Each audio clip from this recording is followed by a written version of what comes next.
Hello friends, welcome back to our channel Mom's Daily. ഇന്ന് ഞാൻ വന്നിരിക്കുന്നത് ഒരു ബ്രേക്ക്ഫാസ്റ്റ് റെസിപ്പിയാണ്. ഇതൊരു സാധാരണ ബ്രേക്ക്ഫാസ്റ്റ് റെസിപ്പി അല്ല, വളരെ ഹെൽത്തി ആയിട്ടുള്ള ഒരു ബ്രേക്ക്ഫാസ്റ്റ് റെസിപ്പിയാണ്. ഇതിനു വേണ്ടി നമ്മൾ ഉപയോഗിക്കുന്നത് അവല്, അതുപോലെ തന്നെ ഇത് ഉണ്ടാക്കുന്നത് ആവിയിലൊക്കെ വേവിച്ചിട്ടാണ് ഉണ്ടാക്കുന്നത്. നല്ല സ്വാദുമാണ് കഴിക്കാനായിട്ട്, കാണാനും നല്ല ഭംഗിയാണ്. അപ്പോൾ ഇന്നത്തെ റെസിപ്പി ഈ ഒരു അവല് കൊണ്ട് ഉണ്ടാക്കുന്ന ഒരു അപ്പമാണ്. അപ്പോൾ ഇതെങ്ങനെ ഉണ്ടാക്കാമെന്ന് നമുക്ക് പെട്ടെന്നൊന്ന് കണ്ടു നോക്കാം. അതിനായിട്ട് ഞാനിവിടെ ഒരു ബൗൾ എടുത്തിട്ടുണ്ട്. ഇതിനകത്തോട്ട് ഞാൻ ചേർക്കാൻ പോകുന്നത് 1 കപ്പോളമുള്ള വെള്ള അവലാണ് ചേർത്തിരിക്കുന്നത്. അപ്പോൾ ഞാനിവിടെ എടുത്തിരിക്കുന്ന അവല് വളരെ കനം കുറഞ്ഞിട്ടുള്ള അവലാണ്. നമുക്ക് പല കളറിലൊക്കെ അവല് കിട്ടുന്നുണ്ട്, നമുക്ക് ബ്രൗൺ കളറിലൊക്കെ അവല് കിട്ടുന്നുണ്ട്. അതാണ് കുറച്ചും കൂടെ നല്ലത്. പക്ഷേ നമുക്ക് ഈ ഉണ്ടാക്കി വരുന്ന അപ്പം നല്ല വെളുത്തിരിക്കാൻ വേണ്ടിയിട്ട് ഞാൻ വെള്ള കളറുള്ള അവലാണ് എടുത്തിരിക്കുന്നത്. ഒപ്പം കനം കുറഞ്ഞിട്ടുള്ള അവലുമാണ്. അപ്പോൾ അതായത് ഞാൻ നന്നായിട്ട് കഴുകിയെടുത്ത് വന്നിട്ടുണ്ട്. അല്ലാന്നുണ്ടെങ്കിൽ അവല് കഴുകാതെ ഉപയോഗിച്ച് കഴിഞ്ഞാൽ അതിലത്തെ പൊടിയൊക്കെ ഒട്ടും നല്ലതല്ല. അപ്പോൾ ഞാൻ നന്നായിട്ട് തന്നെ കഴുകിയെടുത്ത് വന്നിട്ടുണ്ട്. അപ്പോൾ ആ കഴുകിയെടുത്ത് വന്നതോടുകൂടെ തന്നെ ഇതിങ്ങനെ കുതിർന്നും വന്നിട്ടുണ്ട്. അപ്പോൾ ഇനി ഞാൻ ചെയ്യാൻ പോകുന്നത് ഇത് കൈ കൊണ്ട് നന്നായിട്ടൊന്ന് ഉടച്ചെടുക്കുകയാണ് ചെയ്യുന്നത്. ഇപ്പോൾ നിങ്ങൾക്ക് ഇനി ഇതിങ്ങനെ ഇച്ചിരി ബുദ്ധിമുട്ട് പോലെ തോന്നുവാണ് എന്നുണ്ടെങ്കിൽ നമുക്ക് മിക്സിയുടെ ചെറിയ ജാറിനകത്ത് ഒരു 10 സെക്കൻഡോളം ഒന്ന് ക്രഷ് ചെയ്തെടുത്താൽ മതി. അപ്പോൾ ഇതാ നന്നായിട്ട് തന്നെ ഇങ്ങനെ ചോറൊക്കെ കുഴഞ്ഞിരിക്കത്തില്ല, അതേപോലെ നമുക്ക് കിട്ടും. ഞാനിപ്പോൾ ഇവിടെ കൈവച്ചിട്ടാണ് ചെയ്യുന്നത്. അപ്പോൾ ഇതാ എനിക്ക് ഇങ്ങനെയാണ് കിട്ടിയിട്ടുള്ളത്. കണ്ടോ, ശരിക്കും നമ്മൾ ചോറ് ഒന്ന് മിക്സിയിൽ എടുത്ത് വന്നു കഴിഞ്ഞാൽ എങ്ങനെ ഇരിക്കും, അതുപോലെ ഇതാ ഇങ്ങനെ ഇരിക്കുന്നുണ്ട്. ഇനി ഇതിനകത്തോട്ട് വേറെ കുറച്ച് കാര്യങ്ങളൊക്കെ ചേർക്കാനുണ്ട്.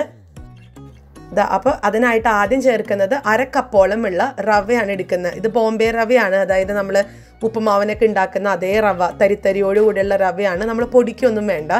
അപ്പോൾ ഈ ഏത് കപ്പിലാണോ നിങ്ങൾ അളന്ന് റവ എടുത്തത് അതേ കപ്പിൽ തന്നെ 1/2 കപ്പോളമുള്ള തൈര് എടുത്തിട്ടുണ്ട്. ഇപ്പം ഞാനിവിടെ എടുത്തിരിക്കുന്നത് അധികം പുളിയില്ലാത്ത തൈരാണ്.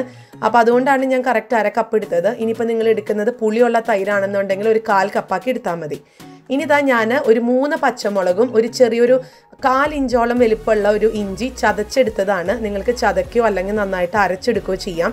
അപ്പം നമുക്ക് ഈ ഓരോ നമ്മൾ ഈ അപ്പം കഴിക്കുമ്പോഴത്തേക്ക് നല്ല എരിവൊക്കെയുള്ള ഒരു എന്താ പറയുക, കഴിക്കാനൊക്കെ നല്ലൊരു സ്വാദം ഉണ്ടാവും. അപ്പോൾ അതുകൊണ്ടാണ് ഞാൻ ഇഞ്ചിയും പച്ചമുളക് എടുത്തിരിക്കുന്നത്. പിന്നെ ആവശ്യത്തിനുള്ള ഉപ്പും കൂടെ ചേർക്കുക. ഞാനിപ്പോൾ ഒരു 1/4 ടീസ്പൂണോളമുള്ള ഉപ്പാണ് ചേർത്തിരിക്കുന്നത്. ഇനി നമുക്ക് ഒരു സ്പൂൺ വെച്ചിട്ട് നന്നായിട്ടൊന്ന് മിക്സ് ചെയ്ത് കൊടുക്കാം. ഇപ്പോൾ തൈരിന് തന്നെ അത്യാവശ്യം വെള്ളമൊക്കെ ഉണ്ടാവും. അപ്പോൾ അതുകൊണ്ട് നമുക്ക് ആദ്യമേ തന്നെ വെള്ളം എടുത്ത് ഒഴിക്കേണ്ട. ഈ തൈരൊന്ന് ചേർത്ത് മിക്സ് ചെയ്തിട്ട് നമുക്കൊന്നൊരു കണക്കറിയാൻ പറ്റും. അതിനുശേഷം നമുക്കൊന്ന് വെള്ളം ഒഴിക്കാൻ നോക്കാം.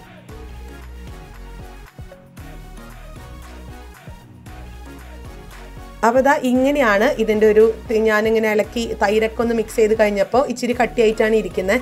നമുക്ക് അങ്ങനെയല്ല, നമുക്കൊരു സെമി തിക്നെസ് ആണ് വേണ്ടിയത്. ഒത്തിരി അങ്ങ് വെള്ളം പോലെയല്ല, എന്നാൽ അത്യാവശ്യം ഇത് ഒന്ന് കുതിരാൻ വേണ്ടിയിട്ടുള്ള വെള്ളം വേണം.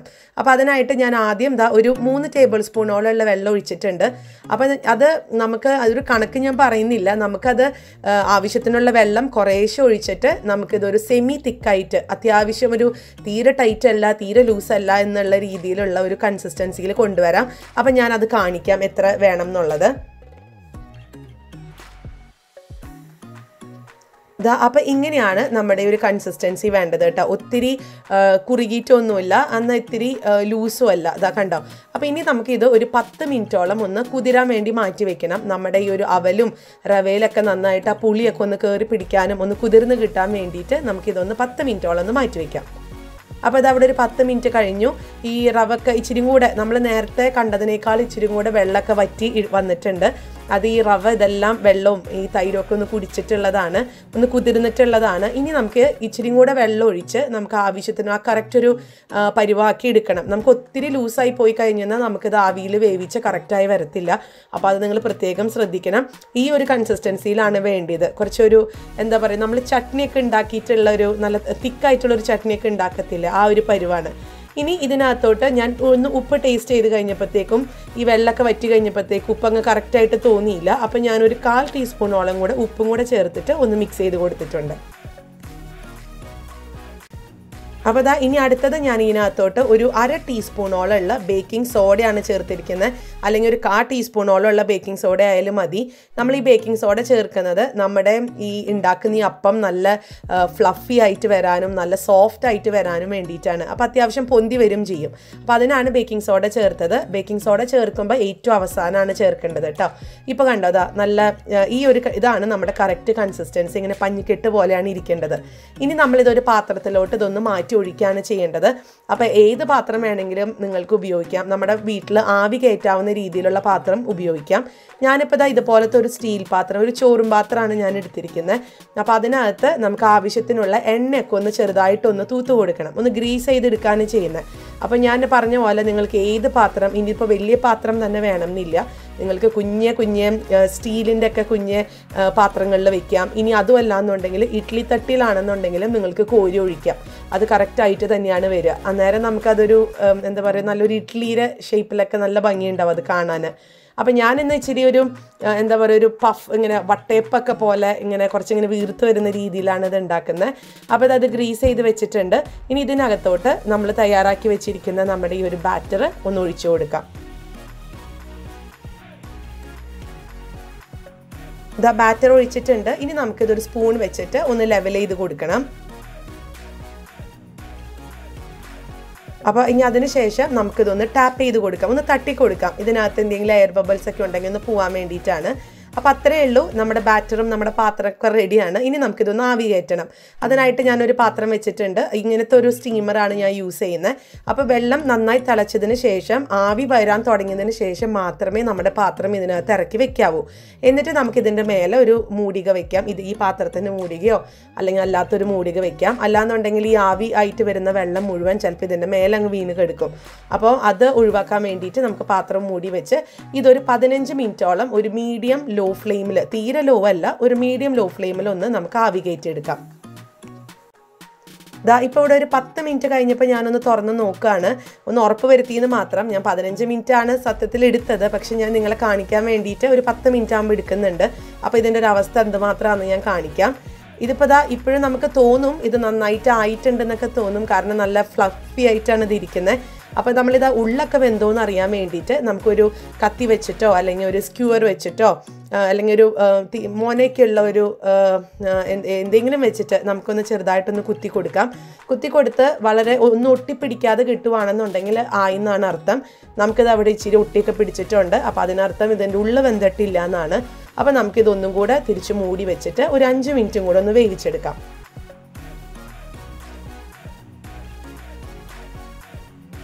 ഇപ്പോൾ ഇവിടെ ഒരു 5 മിനിറ്റും കൂടെ കഴിഞ്ഞു. അപ്പോൾ കറക്റ്റ് 15 മിനിറ്റാണ് ഞാൻ എടുത്തിട്ടുള്ളത്. അപ്പോൾ ഞാൻ ഇച്ചിരി മുന്നേ നോക്കിയിട്ടുണ്ടായിരുന്നു. അപ്പോൾ അത് കറക്റ്റായിട്ട് വന്നിട്ടുമുണ്ട്. ഞാനപ്പോൾ ഫ്ലെയിം ഓഫ് ചെയ്തു. ഇനി നമുക്കിതൊന്ന് ചൂടാറാനായിട്ടൊന്ന് മാറ്റി വയ്ക്കാം. ഒരു 5 മിനിറ്റ് കൊണ്ട് ഇതൊക്കെ ചൂടാറി വരും.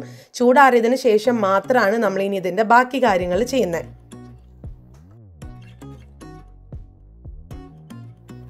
ഞാനിപ്പോൾ ഇത് ചൂടാറാൻ വേണ്ടിയിട്ട് നമ്മുടെ കൗണ്ടർ ടോപ്പിൽ എടുത്ത് വെച്ചിട്ടുണ്ട്. അപ്പോൾ ഇതൊന്ന് ചൂടാറി വരട്ടെ. ഇപ്പോൾ ഇതിൻ്റെ ചൂടൊക്കെ അത്യാവശ്യമൊക്കെ ഒന്ന് ആറി വന്നിട്ടുണ്ട്. ചെറിയ ചൂടും ഉണ്ട് കേട്ടോ. അപ്പോൾ ഞാൻ ഈ ഒരു ഇതിൻ്റെ മേലെ ഒഴിക്കാനായിട്ട് ഒരു താളിപ്പ് തയ്യാറാക്കണം. അപ്പോൾ അത് നമുക്ക് ഉണ്ടാക്കാം. അതിനായിട്ടൊരു പാൻ അടുപ്പത്ത് വെച്ചിട്ടുണ്ട്. അത് ചൂടായി വരുമ്പോൾ അതിനകത്തോട്ട് 1 ടേബിൾ സ്പൂണോളമുള്ള ഓയിലാണ് ഒഴിച്ചു കൊടുത്തിരിക്കുന്നത്. പിന്നെ ഒരു 1/2 ടീസ്പൂണോളമുള്ള കടുകും കൂടെ ചേർത്ത് കൊടുത്തിട്ടുണ്ട്.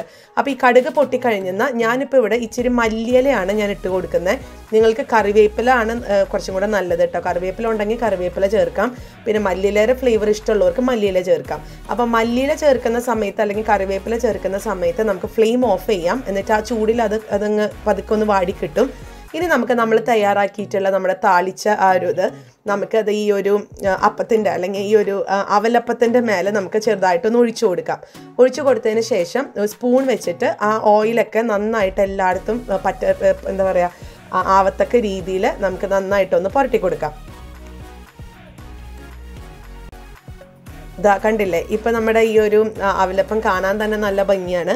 അപ്പോൾ ഇത് ചൂടൊക്കെ ആറി വന്നിട്ടുണ്ട്. ഇനി ഞാനിതൊരു വേറൊരു പ്ലേറ്റിനകത്തോട്ട് ഒന്ന് കമത്തിയിടാണ് ചെയ്യുന്നത്. നമുക്ക് നല്ല പെർഫെക്റ്റ് ആയിട്ട് കിട്ടും, കാരണം നമ്മൾ ഗ്രീസ് ചെയ്തതൊക്കെ വെച്ചതുകൊണ്ട് കേട്ടോ. അപ്പോൾ അതാ ഒന്ന് പതുക്കെ ഒന്ന് പുറത്തൊന്ന് തട്ടി കൊടുക്കുക, അതിൻ്റെ ബാക്കിൽ തട്ടി കൊടുക്കുക, എന്നിട്ട് നമുക്ക് എടുക്കാം. ദാ നല്ലൊരു കേക്കിൻ്റെ രീതിയിൽ നല്ല പെർഫെക്റ്റ് ആയിട്ടുള്ള ഒരു അപ്പമായിട്ട് നമുക്ക് കിട്ടിയിട്ടുണ്ട്. ഇതിൻ്റെ ആ സൈഡൊക്കെ ആണെന്നുണ്ടെങ്കിലും കാണാനും നല്ല ഭംഗിയാണ്, കാണാൻ മാത്രമല്ല കഴിക്കാനും നല്ല ടേസ്റ്റാണ്. അപ്പോൾ ഇനി ഞാനിത് വേറൊരു പാത്രത്തിനകത്തോട്ട് ഇതൊന്ന് തിരിച്ചിടുന്നുണ്ട്. അപ്പോൾ ഇതേ സൈസിലുള്ള ഒരു പാത്രം കൂടെ ഞാൻ വെച്ചിട്ട് അതൊന്ന് മറിച്ചിടാണ് ചെയ്യുന്നത്. അപ്പോൾ നമുക്കതിൻ്റെ നമ്മൾ ആ താളിച്ച് ഒഴിച്ചതെല്ലാം കാണാൻ നല്ല ഭംഗിയുണ്ടാവും. അപ്പോൾ ഞാനിതിപ്പോൾ ഒന്ന് തുറന്ന് കാണിക്കാം. ഇതാ കണ്ടില്ലേ, നമ്മുടെ ഈ താളിച്ചതൊക്കെ ഇങ്ങനെ അത് ഒഴുകി പോവോ അങ്ങനെയൊന്നുമില്ല. അതിങ്ങനെ പെട്ടെന്ന് നമ്മൾ ആ എണ്ണയൊക്കെ ഒന്ന് സ്പ്രെഡ് ചെയ്ത് കൊടുത്തതുകൊണ്ട് അതെല്ലാം അതിനകത്ത് ഇങ്ങനെ ഇറങ്ങിയിട്ടുണ്ടാവും. അപ്പോൾ ഇത്രയേ ഉള്ളൂ, വളരെ സിമ്പിളായിട്ട് ഉണ്ടാക്കാവുന്ന ഒരു അപ്പാണിത്. അപ്പോൾ ഇത് വളരെ ഹെൽത്തിയാണ്. നമുക്ക് എണ്ണയൊക്കെ നമ്മുടെ ഇഷ്ടത്തിന് ഒഴിച്ചാൽ മതി. ഞാനിപ്പോൾ ഇതിങ്ങനെ കാണിക്കാൻ വേണ്ടിയിട്ട് മാത്രമാണ്. നിങ്ങൾക്കിപ്പോൾ എണ്ണ വേണ്ടാന്നുണ്ടെങ്കിൽ അങ്ങനെ ഒഴിവാക്കാം. ചെറുതായിട്ടൊക്കെ വേണമെന്നുണ്ടെങ്കിൽ മാത്രം എണ്ണ തൂത്ത് കൊടുത്താൽ മതി. ഇനിയിപ്പോൾ ഞാനിതിപ്പോൾ ഒരു കേക്കൊക്കെ കട്ട് ചെയ്യുന്ന പോലെയാണ് കട്ട് ചെയ്യുന്നത്, അങ്ങനെയൊന്നുമല്ല. നമുക്ക് ഒരു ഏറ്റവും നല്ലത് കുറച്ചും കൂടെ കൺവീനിയൻ്റ് ആയിട്ട് എനിക്ക് തോന്നിയിട്ടുള്ളത് ഇഡ്ഡലി തട്ടിൽ ഉണ്ടാക്കുന്നതാണ്. പിന്നെ ഇത് കാണാനൊക്കെ ഒരു ഭംഗിയാണ്. ഇങ്ങനെയൊക്കെ നമ്മളൊരു ഗസ്റ്റൊക്കെ വരുമ്പോൾ നമുക്ക് കൊടുക്കാനൊക്കെ നല്ല ഭംഗിയല്ലേ. അപ്പോൾ എന്നാൽ ഇത് കഴിക്കാനും സൂപ്പർ ടേസ്റ്റാണ്. ഒരു ചട്നിയും കൂടി ഉണ്ടെങ്കിൽ സംഭവം കുശാലായി. അപ്പോൾ എല്ലാവരും ട്രൈ ചെയ്ത് നോക്കുക. ഈ റെസിപ്പി നിങ്ങൾക്ക് ഇഷ്ടപ്പെടുവാണെന്നുണ്ടെങ്കിൽ ലൈക്ക് ചെയ്യാനും ഷെയർ ചെയ്യാനും കമൻറ്റ് ചെയ്യാനും ഒന്നും മറക്കരുത്. അതോടൊപ്പം തന്നെ നമ്മുടെ ഈ ചാനൽ നിങ്ങൾ ആദ്യമായിട്ടാണ് കാണുന്നതെങ്കിൽ സബ്സ്ക്രൈബ് ചെയ്യാനും മറക്കരുത് കേട്ടോ. അപ്പോൾ അടുത്തൊരു വീഡിയോ ആയിട്ട് നമുക്ക് ഉടനെ കാണാം. അൻറ്റിൽ ദെൻ ബൈ.